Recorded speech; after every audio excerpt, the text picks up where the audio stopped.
उनकी समस्याओं के समाधान की प्रेरणा आई। आज देश के ग्रामीण इलाकों में जो काम हो रहे हैं, उनमें गांवों के सिखाए अनुभवों की भी भूमिका है। 2014 से मैं लगातार हर पल ग्रामीण भारत की सेवा में लगा हूं। गांव के लोगों को गरिमापूर्ण जीवन देना, ये मेरी सरकार की प्राथमिकता है। हमारा विजन है भारत के गांव के लोग सशक्त बने, उन्हें गांव में ही आगे बढ़ने के ज्यादा से ज्यादा अवसर मिले, उन्हें पलायन ना करना पड़े,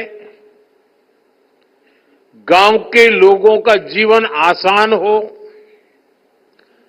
और इसलिए हमने गांव-गांव में मूलभूत सुविधाओं की गारंटी का अभियान चलाया। स्वच्छ भारत अभियान के जरिए हमने घर घर में शौचालय बनवाए। पीएम आवास योजना के तहत हमने ग्रामीण इलाकों में करोड़ों परिवारों को पक्के घर दिए। आज जल जीवन मिशन से लाखों गांवों के हर घर तक पीने का साफ पानी पहुंच रहा है। साथियों, आज 1.5 लाख से ज्यादा आयुष्मान आरोग्य मंदिरों में लोगों को स्वास्थ्य सेवाओं के बेहतर विकल्प मिल रहे हैं। हमने डिजिटल टेक्नोलॉजी की मदद से देश के बेस्ट डॉक्टर्स और हॉस्पिटल को भी गांवों से जोड़ा है, टेलीमेडिसिन का लाभ लिया है। ग्रामीण इलाकों में करोड़ों लोग ई संजीवनी के माध्यम से टेलीमेडिसिन का लाभ उठा चुके हैं। कोविड के समय दुनिया को लग रहा था कि भारत के गांव इस महामारी से कैसे निपटेंगे, लेकिन हमने हर गांव में आखिरी व्यक्ति तक वैक्सीन पहुंचाई।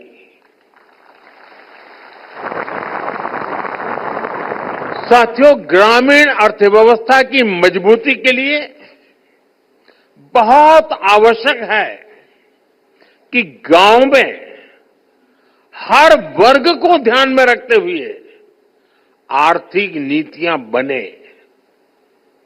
मुझे खुशी है कि पिछले 10 साल में हमारी सरकार ने गांव के हर वर्ग के लिए विशेष नीतियां बनाई हैं, निर्णय लिए हैं। 2-3 दिन पहले ही कैबिनेट ने पीएम फसल बीमा योजना को 1 वर्ष अधिक तक जारी रखने की मंजूरी दे दी।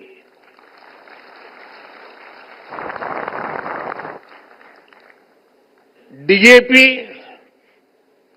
दुनिया में उसका दाम बढ़ता ही चला जा रहा है, आसमान को छू रहा है।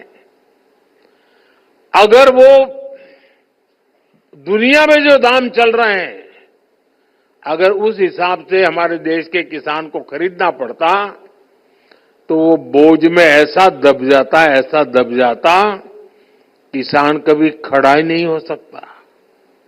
लेकिन हमने निर्णय किया कि दुनिया में जो भी परिस्थिति हो, कितना ही बोझ न क्यों बढ़े, लेकिन हम किसान के सर पर बोझ नहीं आने देंगे। और डीएपी में अगर सब्सिडी बढ़ानी पड़ी तो बढ़ा कर करके भी उसके दाम को स्थिर रखा है। हमारी सरकार की नीयत, नीति और निर्णय ग्रामीण भारत को नई ऊर्जा से भर रहे हैं। हमारा मकसद है कि गांव के लोगों को गांव में ही ज्यादा से ज्यादा आर्थिक मदद मिले। गांव में वो खेती भी कर पाए और गांवों में रोजगार, स्वरोजगार के नए मौके भी बने।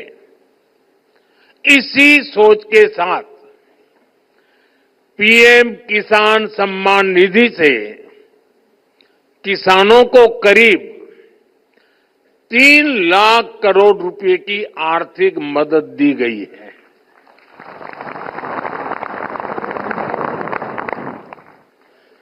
पिछले 10 वर्षों में कृषि लोन की राशि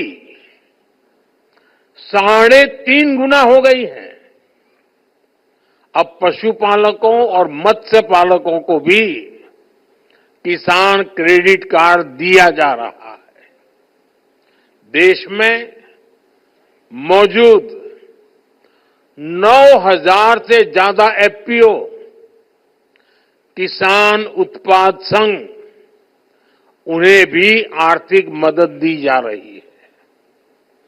हमने पिछले 10 सालों में कई फसलों पर निरंतर एमएसपी भी बढ़ाई है। साथियों, हमने स्वामित्व योजना जैसे अभियान भी शुरू किए हैं, जिनके जरिए गांव के लोगों को प्रॉपर्टी के पेपर्स मिल रहे हैं। पिछले 10 वर्षों में एमएसएमई को भी बढ़ावा देने वाली कई नीतियां लागू की गई हैं। उन्हें क्रेडिट लिंक गारंटी स्कीम का लाभ दिया गया है। इसका फायदा 1 करोड़ से ज्यादा ग्रामीण एमएसएमई को भी मिला है। आज गांव के युवाओं को मुद्रा योजना, startup India, stand up India जैसी योजनाओं से ज्यादा मदद मिल रही है। साथियों, गांवों की तस्वीर बदलने में कोऑपरेटिव्स का बहुत बड़ा योगदान रहा है। आज भारत सहकार से समृद्धि का रास्ता तय करने में जुटा है। इसी उद्देश्य से 2021 में अलग से नया सहकारिता मंत्रालय का गठन किया गया। देश के करीब 70,000 पैक्स को कंप्यूटराइज भी किया जा रहा है। मकसद यही है कि किसानों को, गांव के लोगों को अपने उत्पादों का बेहतर मूल्य मिले,